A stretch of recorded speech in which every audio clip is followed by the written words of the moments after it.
Do you feel like you're being negatively impacted by inflation? Well, you probably do because almost everybody is. But at the same time, do you feel as though you're struggling to understand inflation and the mechanics behind it? Well, if that's the case, you fall into a category that most people do. Most people in the media and also economists don't fully understand inflation. So in this video, what I'm going to explain to you is exactly what inflation is, why it occurs, and what you can do to protect yourself from inflation.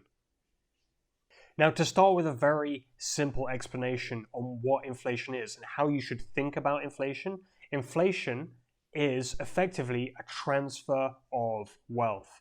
It's transferring wealth from a very large group of people over to a very, very small group of people who have the ability to issue and create new money. Now, you might think to yourself, well, if there's a small group of people or a small group of bankers who are able to issue and create new money, how does that affect my money? I still have my money. You can physically hold it in your hand or the money that you have in your bank account. If you still have that money, how are you losing anything? Well, the reality is you're losing the buying power that that money you hold has. When they create new money and use that money effectively to enrich themselves, they are increasing the amount of money in circulation. And what that does is it reduces the buying power of all of the money in existence. It's diluting the value of the money. So in effect, your salary will get you less every single year as a result of this. The money you hold will get you less every single year as a result of the expansion of that money supply. So in its simplest form, inflation is an expansion of the money supply. But you'll almost never hear this discussed in the media or by economists. Instead, they typically give an erroneous definition to inflation, which is that inflation is just an increase in prices, which is actually just a typical byproduct of inflation. Because as you expand the money supply again, you see the buying power of the dollar or whatever currency we're discussing reduced over time so that you can buy less with that money. Now, part of the reason they don't discuss that, of course, is because that would put the printing of money in a negative light. Now, it's important to realize that when they're discussing inflation in the media and they're talking about percentages, it might be 3% or 8% or 9%, what they're actually referring to is CPI, or Consumer Price Index. And what this is a basket of goods and services that they create to demonstrate how much the prices are increasing by. But they cherry pick what to put into this basket. And what they put into that basket is going to be different every single year.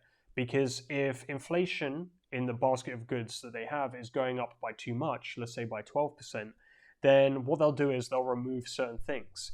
They might remove rent from the equation or house prices, or they'll calculate rent in a different way. For example, they'll include people who are homeowners and then give a rough estimate of how much they think they would be paying if they were renting.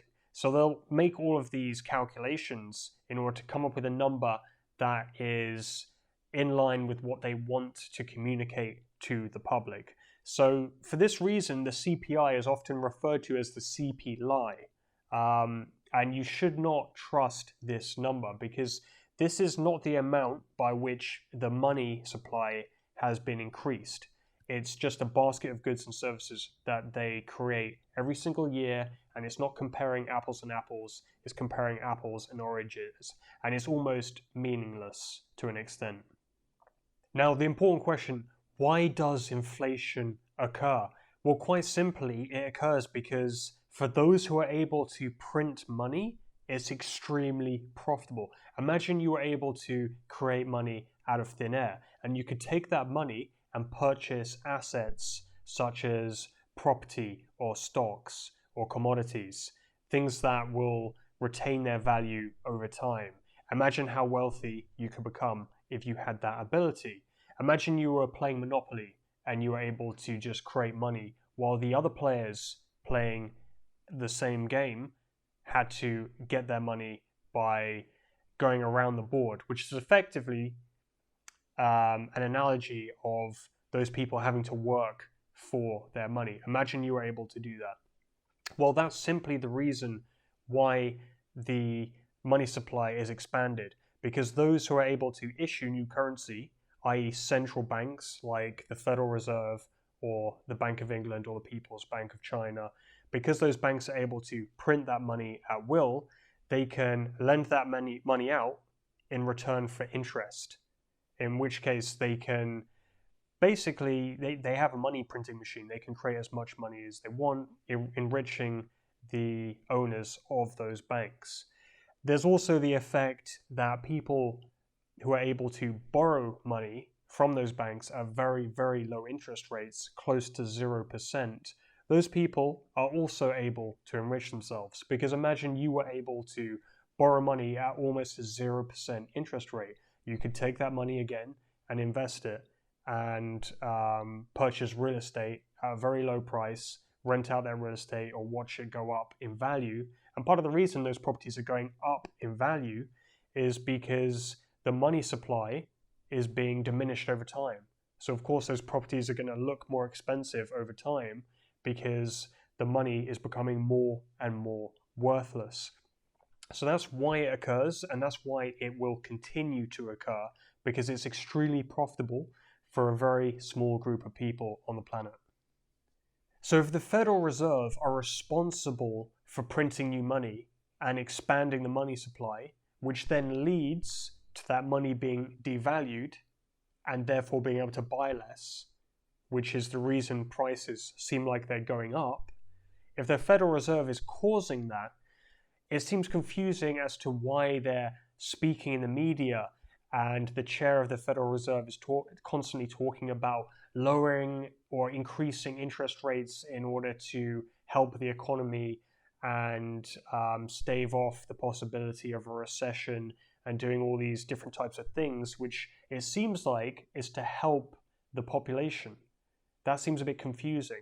Well, the job of the chair of the Federal Reserve is to do several things. Firstly, their job is to ensure that the money supply continues to expand at a rate that is not so quick that it destroys the economy. Because if that happens, the party's over. They can't continue to extract value from society by printing money.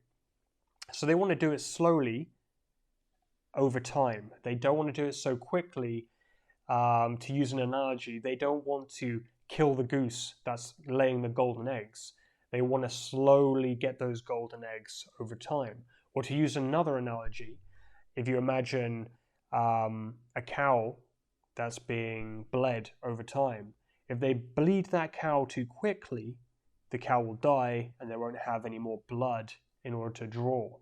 But if they bleed it very slowly, then they can bleed that cow every single month for years and years and years.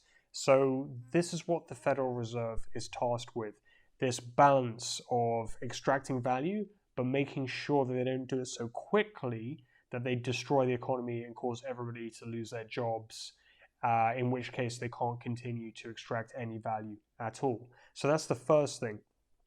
The second thing that the chair really needs to do is make the subject of central banking and the subject of inflation and managing the economy sound so boring and convoluted and complicated that people just give up trying to understand what's going on and just take him at face value that they're trying their best to manage the economy, when anything could be further from that.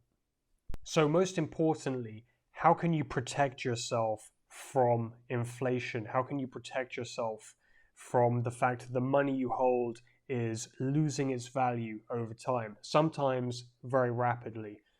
Well, quite simply, you don't want to hold too much cash. You don't want to store all of your wealth in cash, because if you do that, your wealth is being diminished over time, almost like an ice cube that's melting and losing its volume every single day. You don't want to hold all of your money in cash. You do want to have at least, let's say, 6 months to 12 months worth of expenses in cash, because of course you have to pay your bills in cash, you have to pay your taxes in cash. So you definitely want to hold some cash.